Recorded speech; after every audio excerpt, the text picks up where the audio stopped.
I use that to go to the next slope. Then could let my speed drop until I reach this slope's sinking speed. Go to the next slope, let my speed drop again until I reach this slope's sinking speed, and go to the next slope. Then I have a bit of a problem. I have less than the required sinking speed and no way to gain any more.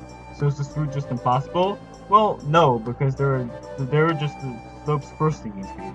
Remember, any multiple of these will work as well. So let's factor in each slope's second sinking speed as well.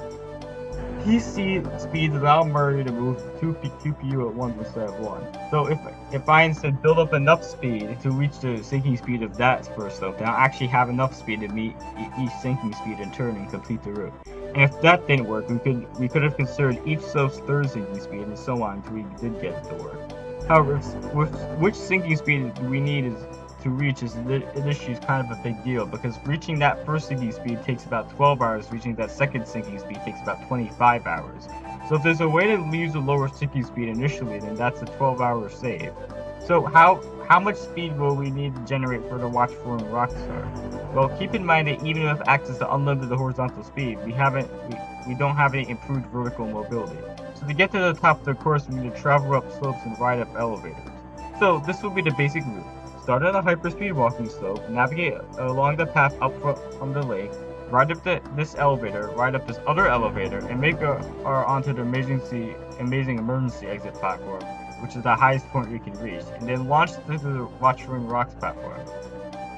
By itself, that still won't be enough height, but the Scuttle Bug reposition will provide the extra bounce we need.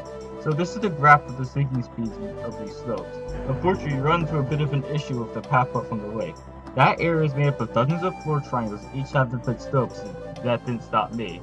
After careful observation and scrutiny, I isolated 6 triangles which I named Team 1 through Team 6. These triangles are strictly decreasing steepnesses, so we can meet each of their sinking speeds in turn. Additionally, their heights span the entire vertical distance we need to cover to go from bottom to top without leaving any gaps in between. So by using the slopes of those 6 triangles, we can complete the blueprint for our route, allowing us to utilize the first sinking speed of that initial slope. So building up speed only takes 12 hours instead of 25. Now we're almost ready to go back to the video, but there's just some final points I want to make. For example, you don't need to exactly have the sinking speed the traverse can use. If you have slightly less than the sinking speed, you'll move relatively forwards in the map. If you have slightly more than the sinking speed, you'll move relatively backwards in the map, and the further you deviate from the sinking speed, the greater this relative load will be.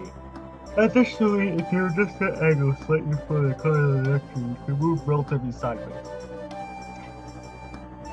Keep in mind, even the smallest possible angle deviation will be magnified over the QPU distance. With this, Mario will be sent multiple feet to the side.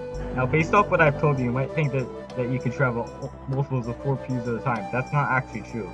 For example, if one of your quarter steps is out of bounds or overassumed, then that quarter step will be invalid. And since Mario moves 2 but not include the first invalid quarter step, he could in fact end up stopping prematurely at one of the quarter steps.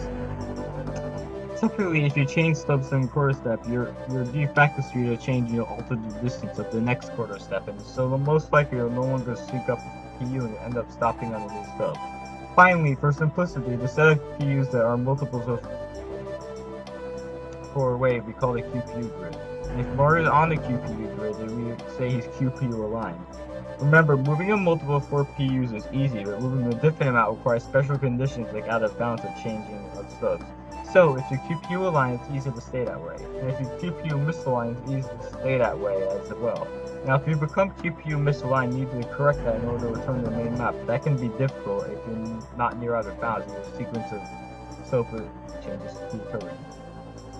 So managing your QPU aligned is one of the main challenges of playing a PU group. Okay, and now we're finally ready to resume the main video and watch the PU movement. Just kidding, first I need to explain what these screens are. These extra screens to help you follow along during PU movement. The standard view is just the view that the game shows. But since I fixed the camera on the main map to prevent the game from crashing, the screen won't tell you very much. The relative view, it shows where I am in each PU. This is what it would look like if I let the camera follow Mario around and the PUs were invisible.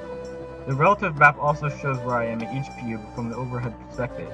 And finally, the PU map shows where I am in the PU grid. Okay, so now let's really start. So as I explained earlier, I navigate up the path in the lake using the 6 triangles I've isolated and marked them in the relative map so you can follow along. So basically, I get onto a triangle, let my speed drop until I'm around the sinking speed of that triangle slope. Then navigate uphill in the triangle, then move to the next triangle. Using what I taught you, you should be able to follow along by moving. For example, I'm able to move relatively backwards because I have slightly more than sinking speed. Whenever I move sideways, because I'm slightly angled away from the current direction, every time I move from triangle to triangle, my QPU alignment changes. But cleverly, I plan it in such a way that they all cancel out by end and I end up QPU aligned. So right now, I'm on the 6th triangle. I do a little zigzag to bring me back towards the main map. As you can see on the PU map, remember, as I need to return to the main map in order to access the elevator since there are no objects in PUs. As you may have noticed right there, the elevator doesn't register me until I start kicking. That's actually the reason why I've been holding A this entire time. By holding A, I can press B to do these little kicks. Without these kicks, I'd go through the elevator, but with the kicks, I can rise up to gain precious height. Okay, so now we're closing in on the end. The final movement I would do would be a kick onto the amazing emergency exit platform, then turn and launch myself towards the Scuttlebutt. That movement would bring me 10 PU to the right and 3 PU down. Since I want to end up on the main map, I reverse step this spacing, so position myself 3 PU up and 10 PU left while doing that. And I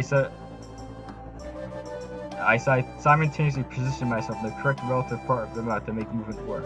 Okay, now don't blink. And there we go. The bouncing on the Scuttlebutt and the ground pounding in the misalignment, I achieved just enough height to get onto the rolling rocks platform. Here I show an unabridged version of the Scuttlebutt racing, in case Ur's ring was too choppy to follow. As you can see, the Scuttlebutt moves back and forth above its home. At the end, you can see that I do 2 special raisings purely to move him sideways and closer to the corner, since he ended up being too far away for the bounce to work. And here, I show an alternate route, the final PU movement. The Scuttlebutt actually became active once I entered the PU version of this route, so I really only had a handful of frames to get over here before it fell too far. And there you have it, watch Throwing Rocks on 0.58 presents. Man, I did not expect this video to become 25 minutes long when I first started commenting, but I guess there is just that much to explain. Hopefully you're able to follow on my explanations and visuals, learn something new and how to enjoy both experience. So, thanks for watching.